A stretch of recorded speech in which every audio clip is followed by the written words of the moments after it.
ડાંગ જિલ્લાના મુખ્ય મથક આહવા ખાતે હોમગાર્ડ સ્થાપના દિવસની ઉજવણી કરાઈ હતી, જેમાં હોમગાર્ડ દ્વારા રૂટ માર્ચ, મોટરસાયકલ રેલી, વૃક્ષારોપણ, CPR તાલીમ અને સ્વચ્છતા અભિયાનનું આયોજન કરવામાં આવ્યું હતું. સાથે જ રમતગમતમાં વિશિષ્ટ પ્રતિભાવો ધરાવનાર હોમગાર્ડ સભ્યોનું સન્માન કરી પ્રમાણપત્ર એનાયત કરવામાં આવ્યા હતા.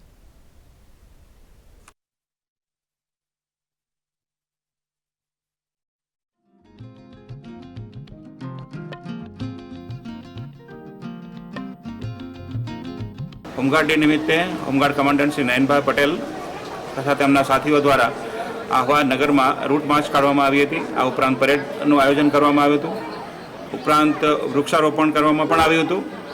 ત્યારબાદ એક CPRનો કાર્યક્રમ પણ રાખવામાં આવ્યો છે. આહવા સિવિલ હોસ્પિટલની મેડિકલ ટીમ દ્વારા CPRનું નિદર્શન કરવામાં આવ્યું હતું, જેથી જે જવાનો જે છે એ જવાનોને મેડિકલ રાહત તુરંત મળી રહે એના માટેની આ એક એક્ટિવિટી હતી.